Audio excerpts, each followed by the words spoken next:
Hey, I want to talk to you about something that I've been processing lately. And it's mostly about shifting gears, shifting frequency. And I think that this might be really helpful for people in their 20s, but it can be helpful because these kind of like bridges that we have to cross, they happen to all of us, right? So I was thinking about when I was in my 20s, early 20s to be exact. I was 19, 20 years old. A lot of my friends were actually in their late 20s, early 30s, and we all worked at the same place. And back then, I was the broke friend.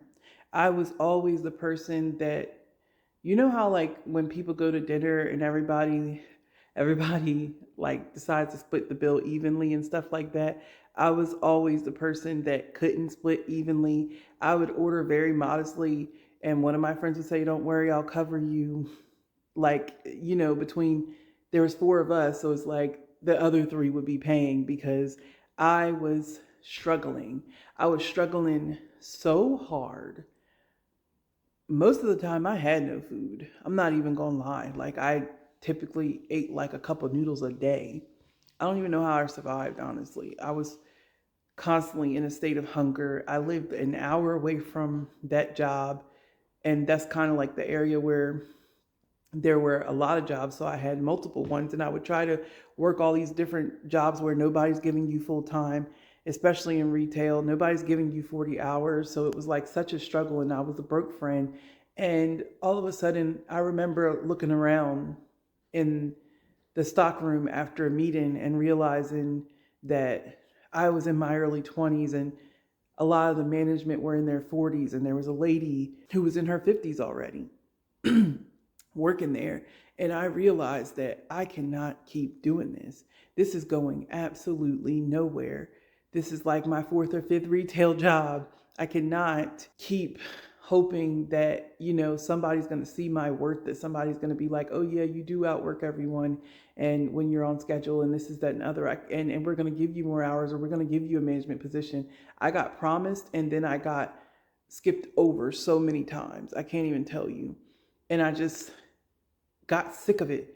And I decided to bust my butt. I went and got a job at the chicken plant. And I know, like, I'm sorry, I'm telling a really long story, but like, it was such a different thing for me to do that nobody else my age was doing. And when I got into the chicken plant, I saw the same thing.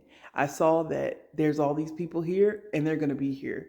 I decided, well, I already had a plan before I did that, which was to go get some sort of certificate. And I ended up choosing CNA because it was the fastest, and it was one of the fastest things to get hired in at the time.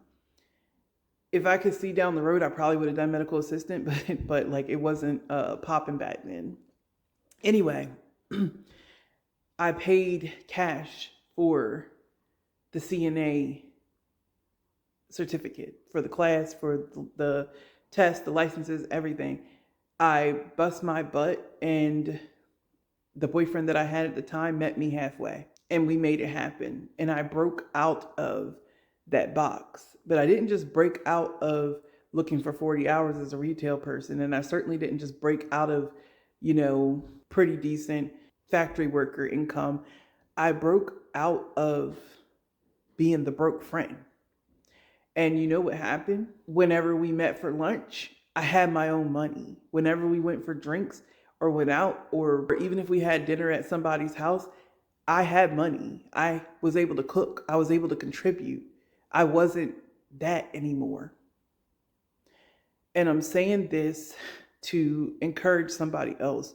Don't be afraid to not be that anymore. Don't allow who you've been in the past to control what your present is. You know when there's more to life than what you're getting. You already know. You don't even need me to tell you that, but I am going to give you permission. I give you permission to allow yourself to grow. That was the beginning of like, breaking out of the box that I was put in. But it's okay to, at the time it really hurt. Like, I realized these people stopped inviting me because I'm not the broke friend anymore. Now they don't want to hang out with me. It's weird that people do that to you, but you got to learn to accept it. You got to learn to just move on. Same thing with family members. They are only going to see you as little such and such from around the corner. You're not going to be more than that to certain people. And it doesn't serve you well to box yourself in that way. You're not going to go anywhere. You're not going to be happy. And I just wanted to share that because I'm at that point where I'm breaking through again out of another box. And it feels extremely liberating to step up to the next level and to see what else is out there. And I just want to encourage other people to do the same because we are not meant like we are not trees. We're meant to walk around with the two legs that we have and explore this earth while we're here and meet people and go different places. And whoever's telling you to stay small and to be small is a lie. It's a lie. And more importantly, what I had to ask myself recently is not just who am I not serving by stepping up to another level of greatness. Imagine that your parents created you in love.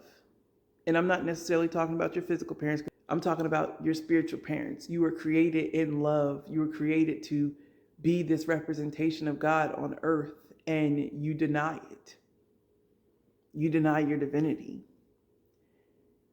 What are you going to do at the end of your life when you realize that there was so much more than you being, this person with this mask on? There's so much more to you being in the box that you were created in by your human parents. So much more to life. Go live it.